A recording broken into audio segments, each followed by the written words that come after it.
প্রথমত অনভিপ্রেত, আর দ্বিতীয়ত হচ্ছে ললেস অবস্থা হলে যা হয় তাই হচ্ছে। আর গ্রামবাসীদের পুঞ্জীবিত যে ক্ষোভ,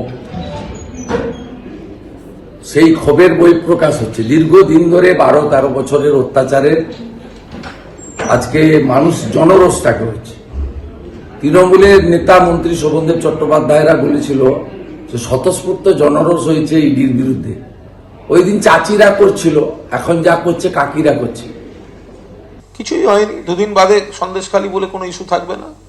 কিছু মানুষকে কিছুক্ষণের জন্য কোনো হয়তো ক্ষোভ ছিল, কোনো ব্যক্তির আচরণে কোনো গলত থাকতে পারে, কোনো ব্যক্তির সঙ্গে আর একটা ব্যক্তির কোনো সমস্যা থাকতে পারে, তো সেই সমস্যার জন্য সেখানে বিজেপি, সিপিএম, কংগ্রেসের একাংশ আর একটা দল মানুষকে উস্কে একটা সাময়িক গন্ডগোলের চেষ্টা করেছে, প্ররোচনা দিয়েছে।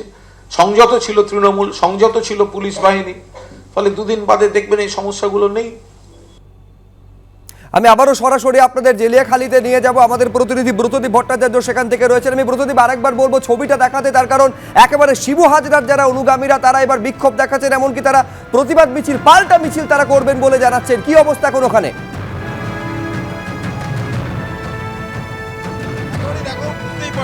উত্তেজনা, কিন্তু উত্তেজনার পারদ আবার চলতে শুরু করেছে। এবং তার মাঝে তোমায় জানি রাখি, ডিআইজি বারাসাত রেঞ্জ এবং বসিরহাটের পুলিশ সুপার তারা এই মুহূর্তে ঘটনাস্থলে এসেছেন এবং তাদের সামনেই কিন্তু কার্যত দেখতে পাচ্ছ এদিকে শিবু হাজরার যে বাড়ি তার সামনে বিক্ষোভ চলছে। কার্যত বলা যায় শিবু হাজরার বাড়ি পুড়ে ছাই হয়ে যাওয়ার পর তারপরে কিন্তু পুলিশের পদস্থ কর্তারা এই জেলিয়াখালীতে এসে পৌঁছালেন। এই মুহূর্তে দেখতে পাচ্ছ যে এসপি বসিরহাট এবং ডিআইজি বারাসাত রেঞ্জ তারা কিন্তু এই মুহূর্তে গ্রামের ভিতরে যাচ্ছেন তাদের বাহিনী নিয়ে, এবং এলাকায় কিন্তু এখনও যথেষ্ট উত্তেজনা রয়েছে। বুঝতেই পারছো এই এলাকার মানুষ আজকে সকালে কার্যত যারা ক্ষোভ উগড়ে দিয়েছেন তারা একদিকে, এবং অন্যদিকে শিবু হাজরার অনুগামী যারা সকাল থেকে কার্যত বলা যায় ব্যাকফুটে ছিলেন তারা কিন্তু এই মুহূর্তে আবার একত্রিত হয়েছেন এবং তারা বিক্ষোভ দেখাচ্ছেন। এবং স্পষ্ট আমাদের সামনে কিছুক্ষণ আগে তারা বললেন যে তারা আবার আজকে এলাকায় মিছিল করবেন, প্রতিবাদ মিছিল করবেন। এই যে ঘটনা ঘটেছে আজকে সকাল থেকে শিবু হাজরার পোলট্রি ফার্ম, তার বাড়ি, সেখানে ভাঙচুর, অগ্নিসংযোগের ঘটনা, তার প্রতিবাদে এলাকায় মিছিল হবে। স্বাভাবিকভাবেই বুঝতে পারছো গত পরশুদিন যে ঘটনা ঘটেছিল, তৃণমূলের মিছিল, উত্তম সর্দার, শিবু হাজরার বাহিনী তাদের নেতৃত্বে যে মিছিল বেরিয়েছিল এবং তারপর এলাকার মানুষের প্রতিরোধ, এবং তারপর থেকেই কিন্তু এই ঘটনাক্রম শুরু হয়ে যায়। অর্থাৎ আজকে যেটা এখানে জেলিয়াখালীতে এখানে তৃণমূলের কর্মীরা বলছেন তারা প্রতিবাদ মিছিল করবেন, স্বাভাবিকভাবে এই আশঙ্কা থেকে যাচ্ছে সেই প্রতিবাদ মিছিল থেকে আবার নতুন করে উত্তেজনা তৈরি হবে না তো। কারণ স্বাভাবিকভাবে বুঝতে পারছো এটি একটি দ্বীপ, ভাঙা তুষখালী, এখান থেকে বসিরহাট পুলিশ জেলার যে বিশাল বাহিনী তাদের আসতেও কিন্তু যথেষ্ট সময় লাগে। তুমি দেখতেই পাচ্ছ দফায় দফায় কিন্তু একবারে ফোর্স তারা আসতে পারছে না।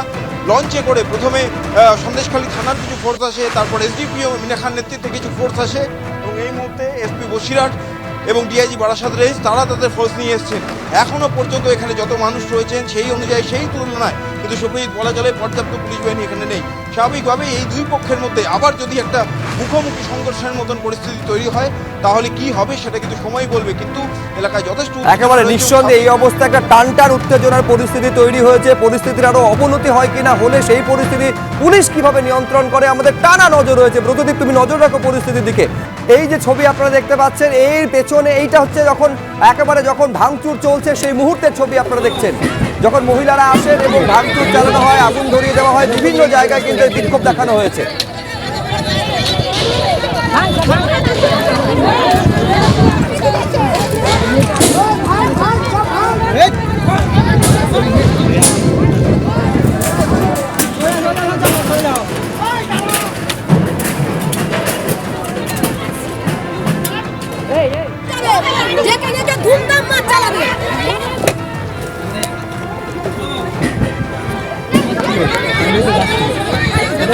রাস্তায়